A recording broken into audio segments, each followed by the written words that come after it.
araw mga silingan. Mga silingan, magpakain po ako sa anak ko.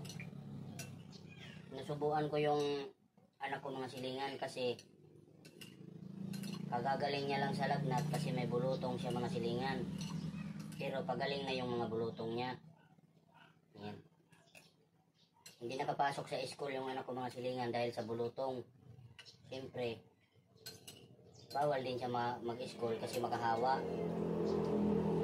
Ngayon, ang pinapakain ko sa kanya, ito yung kanin na dinurog-durog ko, tapos nagsabaw yung asawa ko ng isda.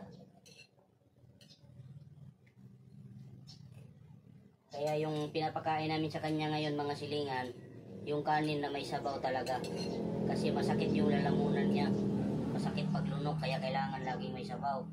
Kung hindi man may sabaw, kailangan yung gulay. Gulay talaga na yung gulay na may sabaw, basta may sabaw lahat. Kaya lugaw, yun. Kailangan talaga laging may sabaw sa anak ko. Hindi nakapasok to mga silingan. Grade 6 na tong anak ko mga silingan, hindi nakapasok dahil sa bulutong.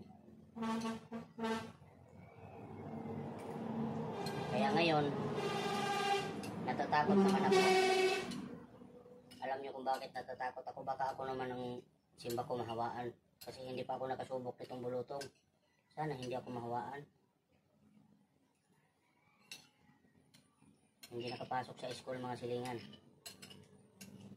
Alam niyo ang average nitong anak ko mga silingan. Ang average niya sa school, ang sa grade niya, 96 ang average niya mga silingan. Yan. Nakain ko sa mga silingan. Kasi pati yung mga kamay niya, mahirapan siya magganon sa kutsara kasi may mga bulutong din yung kamay niya. Kaya kailangan subukan. So na, ilagay na muna dito. Kailangan laging may sabaw ang pagkain niya.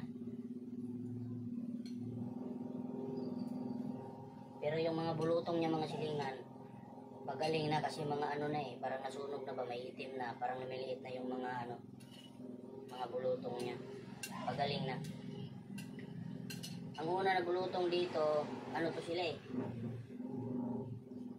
bali dito sa bahay, 5 na sila na nabulutong. Ay 5 ba kayo? 3 sila sit-sit no?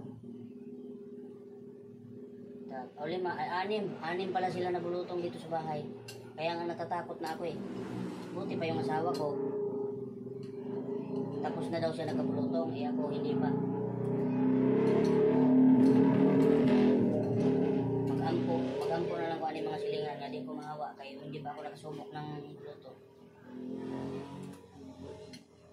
So mga silingan, nagpapasalamat po ako sa inyong lahat sa suporta nyo. Salamat po sa inyong lahat sa suporta. God bless you all mga silingan.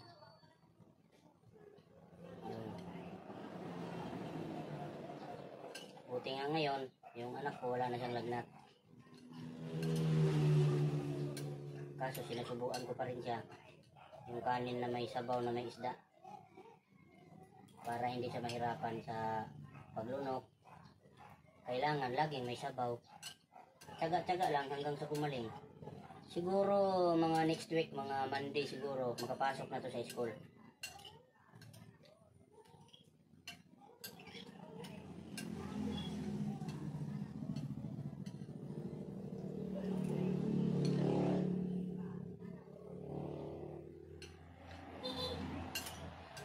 Nag-almusal na ba kayo mga silingan?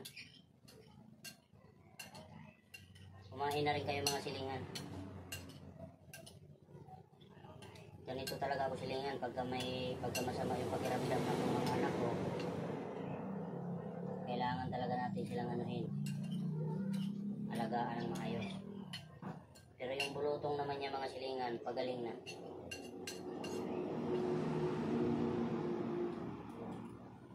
Kagaya sa isang anak ko, yung bulutong niya, ano lang, 5 days, magaling na, 5 days ang bulutong niya. Ayun, nakapasok na siya. Ngayon, ito naman yung si Manika ang anak ko. Siya naman yung nagkabulutong. Kaya ako ngayon, natatakot na ako kasi hindi pa ako nakasubok ng ganito Hindi ko pa nadaanan yung bulutong-bulutong na to. So mag-iingat kayo mga silingan. Maraming salamat po sa inyong panonood sa mga vlog ko. God bless you all. Bye-bye.